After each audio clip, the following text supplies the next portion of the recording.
Dear God, let us never forget the mystery of every life we encounter. Amen.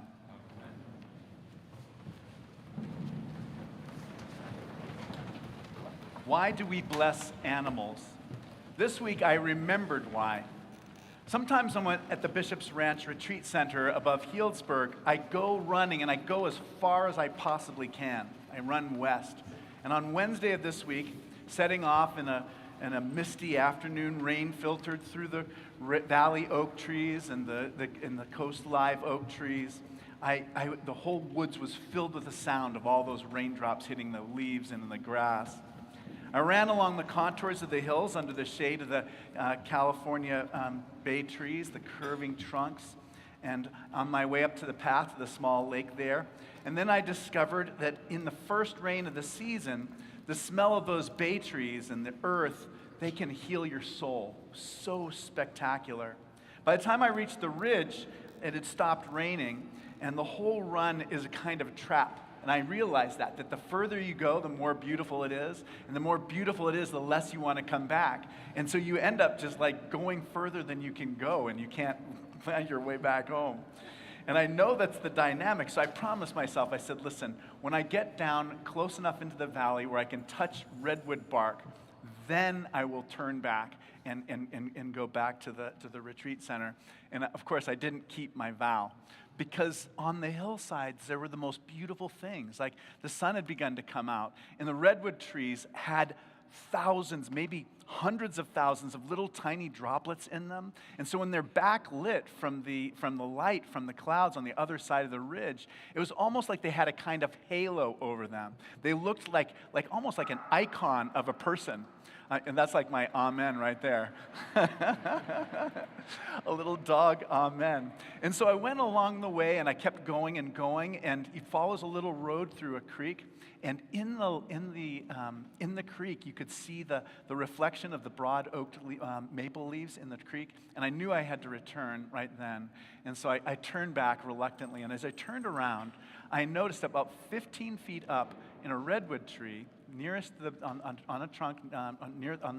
a branch nearest to the trunk, there was a spotted owl. And it was an extraordinary thing, because it was not that far. I'm closer to you. The bird was closer to me than I am to you. It was like that. And I saw that owl, and immediately it was watching me, and I immediately tried to just be as quiet as I could. And I realized that as I did that my body was just making a lot of noise. My chest was beating, my breath was heavy. And I realized that owls, you know how owls are, right? Their whole heads are kind of shaped like the bone structure of their heads, and the leaves are like a funnel that basically funnels sound into their ears. And owls have two different ears. The ears are different heights. So we can see things on an XY axis. Like if you heard me talking over here, you'd know. If you heard me talking there, you'd know. But if I was below you or under you, it would be harder to hear. Owls hear in 3 dimensions because their ears are not parallel with their heads. I didn't do a great job of explaining it, but you seem to understand. So there I was, and there the owl was, and I tried to be so still, and I couldn't help myself.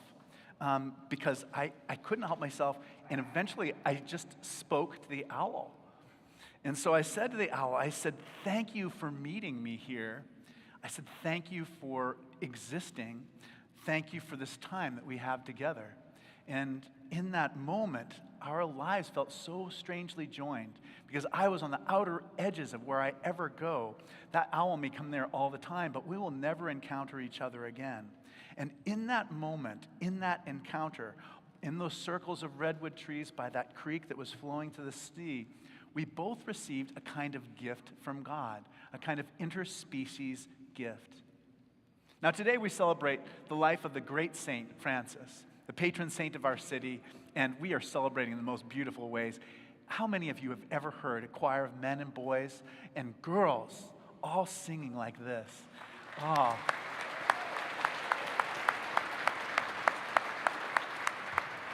I felt like I just walked into heaven. I mean, it was just like the redwood forests are beautiful, but that was just absolutely spectacular. And Francis was a sort of saint who could appreciate other species, other life forms. And he would have loved that we're giving thanks for his life by making such beautiful music today. Now, Francis, when he first started out, was not, if you had went to his high school graduation and asked who was the most likely to become a great saint, he would not have been the one who was chosen. You know, his father he was a very wealthy man. His father was a silk merchant, and he wanted to prove himself. He was kind of Dermot McCulloch, the historian, said he was a kind of playboy millionaire. So I kind of imagine him driving a red Lamborghini. But the way they did that in those days was he went off to war, and he just basically lived entirely for the sake of impressing other people, and then for the sake of just having just like the most sensual experiences possible. But then he came and realized that that was not going to be enough for him, that that was not the way that he would find any kind of meaning in his life. And so what happened was he had this terrible fear of lepers, terrible fear of being with them. And one day he realized that he just needed to break that barrier, and he went and embraced a leper. And from that moment, by embracing that outcast, he began to make himself a kind of outcast for Christ, to make himself outside of the world so that he could let God's light shine. And this is what Francis wrote about that. He said, quote, "That which was bitter in me was changed into sweetness of soul and body." So Francis had changed so completely, and it kind of horrified his dad, the millionaire, but it was so deeply attracted to so many thousands of others because they saw the freedom that he had in his life and the love that he had for God and the joy that was manifest in him. Now, Francis taught his friends that the most significant thing about our existence is not our career or accomplishments, our possessions, our attractiveness, our health, our longevity. Instead, it is really being alive, noticing our connections to others, and feeling gratitude for our existence. Now, being special or above others is not what makes life meaningful. So according to Francis's song that we sang in that first hymn, the Canticle of the Sun, what matters is our participation in the social and natural world. Nature is not some distraction from a deeper, more spiritual essence. It is where we encounter God. Now, this is a controversial thing. There are philosophers like René Descartes who thought that animals just seem to have feelings and personalities, that they're really like little robots. That's what Descartes thought. And at the same time, there also lived a philosopher named Michel de Montaigne, and he believed very much in the inner life of animals. He thought and wondered about what they experienced and how they looked at the world. And this is what he wrote about his cat. He liked their different perspectives. He said, "When I play with my cat, who knows if I am not a pastime to her more than she is to me? We entertain each other. If I have my time to begin or refuse, so she has hers." And all of us who are around animals know what that's like. We may want to play, but our pet doesn't want to play with us at that point. Or the pet may want to play, and we may not want to play. We have to kind of negotiate that. In a month, my dog Poppy is going to be 16 years old. And sometimes it feels like a kind of tragedy that her whole book, we are her whole book, we're the only thing she's ever known. And for us, she's just a chapter in our life. And these days, she's been teaching me kind of like flowers for Algernon, you know, the story about the future, like her own decay as a person, as an animal. She's got cataracts, she can't hear anymore, her spine sticks out, she doesn't eat as much as she used to, she's not able to walk as far. I almost feel like she's giving us a picture about what our future is going to be as we age. But Poppy is always on her own. She's always beyond our control. But she always also wants to please us. That's her personality. And in fact, although she could never comprehend the larger reality that we know, in many respects, by reading our nonverbal behavior, our dog Poppy knows us better than we know ourselves in certain respects. Now, lately, I've been thinking so much about St. Francis Day, and I've been thinking about the year during COVID when Poppy and I were the only ones here, and you all watched us on TV. And you remember Poppy just sitting so patiently next to the communion table and then following wherever I would go. She brought a lot of joy to us that year, and I'm so grateful for the way she helped us get through that. This week, we lost the primatologist Jane Goodall. And she died this week. She was a good friend of this cathedral. So she preached from this very pulpit on St. Francis Day. She was on the forum. She cared about what we do. For a while, Jane Goodall lived as a member of a chimpanzee community. She was the first person to write about how they used tools like a blade of grass to fish out termites from their nest. At the same time, other scientists resisted the idea that animals could have personalities.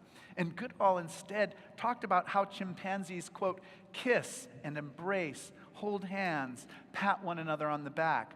They show love and compassion, violence and primitive warfare. She said that because they are like us, they teach us about ourselves. Goodall dedicated her life to improving the conditions of other animals. She encouraged us to see them as our companions on this planet. And sometimes she even hinted that the salvation of our species may lie in beginning to have a new relationship with the other creatures of this world. In 2010, Goodall wrote, quote, "I don't have any idea of who or what God is, but I do believe that there's a great spiritual power. I feel it particularly when I'm out in nature. It's just something that's bigger and stronger than what I am or what anybody is. I feel it, and it's enough for me." Now, perhaps I'm a fool for stopping in the woods to talk to an owl, but I believe that the people in my life who are like St. Francis and Jane Goodall are right. We experience the presence of God in our encounter with animals. Why do we bless animals? We bless them because they are not machines. They have personalities and are capable of love. We bless the wild animals who exist beyond the borders of our knowledge. We bless the animals who welcome us home. We bless them because of our deep desire to belong in creation and because they show us God. And they, in turn, they bless us.